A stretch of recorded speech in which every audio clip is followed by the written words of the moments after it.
Football ആരാധകരെ ഞെട്ടിച്ച് Brazilian ഇതിഹാസം Ronaldinho professional ഫുട്ബോളിലേക്ക് മടങ്ങിയെത്തുന്നു.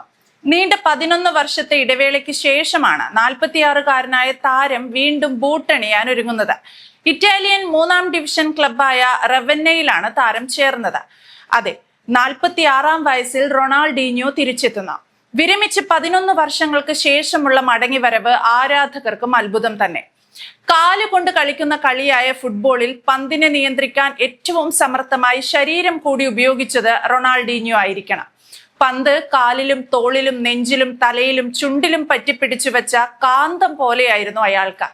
അയാളുടെ പലകപ്പല്ല് കൊണ്ടുള്ള ചിരിയായിരുന്നു മൈതാനത്ത് കണ്ട ഏറ്റവും മനോഹരമായ ചിരി. അയാൾ ഗോൾ അടിക്കുന്നത് തടയുന്നതിലേറെ പ്രയാസമാണ് കാലിലും തുടയിലും കക്ഷത്തിലും വരെ അയാൾ ഒട്ടിച്ചു വെച്ച് പന്ത് പിടിച്ചെടുക്കാൻ.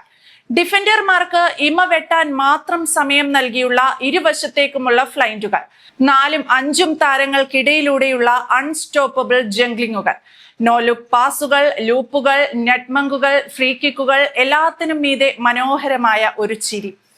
അയാളെ പോലെ സർഗാത്മകത കാണിക്കാനുള്ള കലായിടമായി മൈതാനത്തെ കണ്ട മറ്റൊരാൾ ഉണ്ടാകില്ല.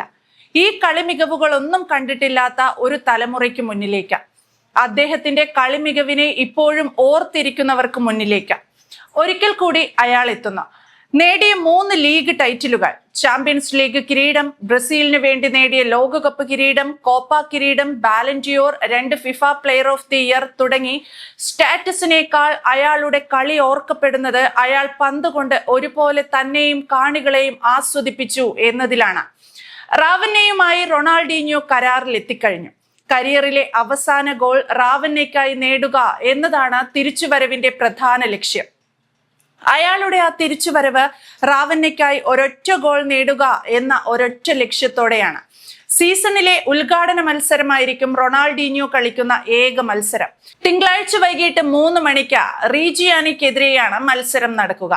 ഇത് വെറും പ്രചാരണ പരിപാടിയോ മാർക്കറ്റിംഗ് തന്ത്രമോ അല്ലെന്നാണ് ഫുട്ബോൾ ലോകത്തു നിന്നും പുറത്തു വരുന്ന റിപ്പോർട്ടുകൾ സൂചിപ്പിക്കുന്നത്.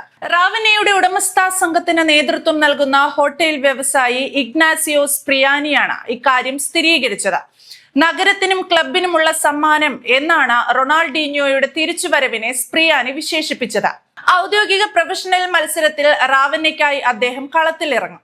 തന്റെ കരിയറിലെ അവസാന ഗോൾ നേടാൻ ശ്രമിക്കുക എന്നതാണ് ആ തിരിച്ചുവരവിന് പിന്നിലെ ഒരേയൊരു ലക്ഷ്യമെന്നും സ്പ്രിയാനി പറഞ്ഞു. തന്റെ കരിയറിലെ 300-ാം ഗോൾ തികയ്ക്കുകയാണ് പ്രധാന ലക്ഷ്യമെന്ന് തിരിച്ചുവരവിൽ റൊണാൾഡീഞ്ഞോയും പറയുന്നു. വ്യാഴാഴ്ച റവന്നയിലെത്തിയ ബാഴ്സലോണ മുൻ സൂപ്പർ താരത്തിന് ആരാധകരും ക്ലബും വൻ വരവേൽപ്പാണ് നൽകിയത്. ക്ലബിന്റെ ഉടമസ്ഥാവകാശ പങ്കാളിയായാണ് താരം എത്തിയതെങ്കിലും ഒരു കളിക്കാരനായും റൊണാൾഡീഞ്ഞോ രജിസ്റ്റർ ചെയ്തിട്ടുണ്ട്. ബീച്ചിൽ നടന്ന പ്രൗഢഗംഭീരമായ ചടങ്ങിൽ 6000-ഓളം ആരാധകരുടെ സാന്നിധ്യത്തിലാണ് താരത്തെ മാധ്യമങ്ങൾക്ക് മുന്നിൽ അവതരിപ്പിച്ചത്. അതേസമയം റവന്നയിൽ ഈ ദിവസം റൊണാൾഡീഞ്ഞോ ദിനമായി ആഘോഷിക്കപ്പെട്ടു. 2015-ൽ ബ്രസീലിയൻ ക്ലബായ ഫ്ലൂമിനൻസിക്ക് വേണ്ടിയാണ് റൊണാൾഡീഞ്ഞോ അവസാനമായി പ്രൊഫഷണൽ മത്സരം കളിച്ചത്. 2002-ൽ ബ്രസീലിനെ ലോകകപ്പ് വിജയത്തിലേക്ക് നയിക്കുന്നതിൽ പ്രധാന പങ്ക് വഹിച്ച താരം 2005-ൽ ബാലൻഡിയോർ പുരസ്കാരവും നേടിയിട്ടുണ്ട്. ഓരോ ബ്രസീലിയൻ ആരാധകരെയും ഒരുപോലെ ആവേശത്തിലാഴ്ത്തുന്ന സംഗതിയാണ്.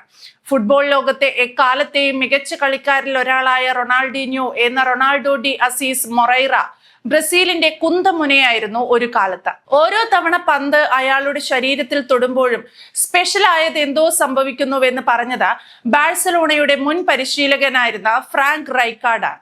ബാഴ്സലോണയിൽ തന്റെ കിരീട നേട്ടത്തിന് നിലമൊരുക്കിയത് ഡീഞ്ഞോയാണെന്ന് മെസ്സി പറയുമ്പോൾ ചരിത്രത്തിലെ ഏറ്റവും മികച്ച താരമെന്ന് നാനിയും ബെക്കാമും മറഡോണയും ആവർത്തിക്കുമ്പോൾ തീർത്തും അയാൾ ഒരു സ്പെഷ്യലായിരുന്നു. ടാക്ടിക്സുകളുടേതല്ല, കാണികളെ ആനന്ദിപ്പിക്കുന്ന സർഗാത്മകതയായിരുന്നു ഡീഞ്ഞോയ്ക്ക് ഫുട്ബോൾ.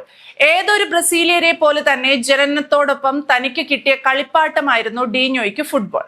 ബ്രസീലിലെ ഗ്രാമിയോ ക്ലബ് അക്കാദമിയിൽ കളിച്ചിരുന്ന റോബോട്ടോ എന്ന മൂത്ത സഹോദരനെ തെരുവിൽ അനുകരിച്ചായിരുന്നു തുടക്കം. പരിക്ക് മൂലം നേരത്തെ കരിയർ അവസാനിപ്പിക്കേണ്ടി വന്ന റോബോട്ടോ റൊണാൾഡീഞ്ഞോയിലെ ഫുട്ബോളിനെ വളർത്തി. റൊണാൾഡോ ഡി അസീസോ മൊറൈറ എന്നായിരുന്നു അയാളുടെ യഥാർത്ഥ പേര്. ബ്രസീലിലെ പോർട്ടോ അലെഗ്രയിലാണ് ജനനം. രാജ്യത്തെ പ്രധാന ലീഗുകളിൽ പ്രായമായവർക്കൊപ്പം പന്ത് തട്ടി മികവ് കാണിച്ച കുഞ്ഞു റൊണാൾഡോയെ ആളുകൾ ചെറിയ എന്നർത്ഥം വരുന്ന ബ്രസീൽ വാക്കായ ഇഞ്ഞോ കൂട്ടി വിളിച്ചു തുടങ്ങി. അങ്ങനെയാണ് അയാൾ റൊണാൾഡീഞ്ഞോയാകുന്നത്. ചെറുപ്രായത്തിൽ തന്നെ സഹോദരനൊപ്പം ഗ്രാമ്യോ ക്ലബിലെത്തി. ഒരു ലോക്കൽ മത്സരത്തിൽ 23 ഗോളുകൾ ഒറ്റയ്ക്ക് നേടി. അണ്ടർ 17 ലോകകപ്പിൽ ബ്രസീലിന് വേണ്ടി നടത്തിയ മികച്ച പ്രകടനം വമ്പന്മാരുടെ കണ്ണിലെത്തിച്ചു. ഫ്രഞ്ച് ക്ലബായ PSG എത്തുന്നത് അങ്ങനെയാണ്. അവിടെ നിന്നും സ്പെയിനിലെ കാറ്റലോണിയയുടെ തട്ടകത്തിലേക്ക്. അവിടെയാണ് യുഗപ്പിറവി ഉണ്ടാകുന്നത്. റൊണാൾഡീഞ്ഞോ ബാഴ്സലോണയിൽ എത്തുമ്പോൾ ടീം ചരിത്രത്തിലെ ഏറ്റവും മോശം അവസ്ഥയിലായിരുന്നു. കിരീടമില്ലാത്ത 5 വർഷങ്ങൾ. 2002-3 സീസണുകളിൽ 6ാം സ്ഥാനത്ത്. ആ സമയത്ത് ബാഴ്സലോണയുടെ ആസ്ഥാനത്ത് ടീം മാനേജ്മെന്റിനെതിരെ ആരാധകരുടെ വലിയ പ്രതിഷേധം പൊട്ടിപ്പുറപ്പെട്ടു. പുതിയ പ്രസിഡന്റായി ലെപ്പേഡ സ്ഥാനമേറ്റു. തിയറി ഹെൻറിയെയോ ബെക്കാമിനെയോ റൊണാൾഡീഞ്ഞയെയോ ടീമിലേക്ക് കൊണ്ടുവരാൻ കഴിഞ്ഞാൽ ഞാൻ നിങ്ങൾക്ക് അത്ഭുതങ്ങൾ കാണിച്ചു തരാമെന്ന ലെപ്പേഡ ആരാധകർക്ക് ഉറപ്പു നൽകി. റൊണാൾഡീഞ്ഞോയെ ബാഴ്സ ടീമിലെത്തിച്ചു. അവിടെ നിന്നും അയാൾ 2 ലീഗ് കപ്പും ചാമ്പ്യൻസ് ലീഗും 2 സൂപ്പർ കപ്പും ടീമിന് നേടിക്കൊടുത്തു. ബാഴ്സയുടെ സ്വർണ്ണകാലത്തിന്റെ തുടക്കം അവിടെ നിന്നായിരുന്നു. ലാലിഗയിൽ അദ്ദേഹം നേടിയ ആദ്യ ഗോൾ തന്നെ ലാലിഗ ചരിത്രത്തിലെ മഹത്തായ ഗോളായി മാറി.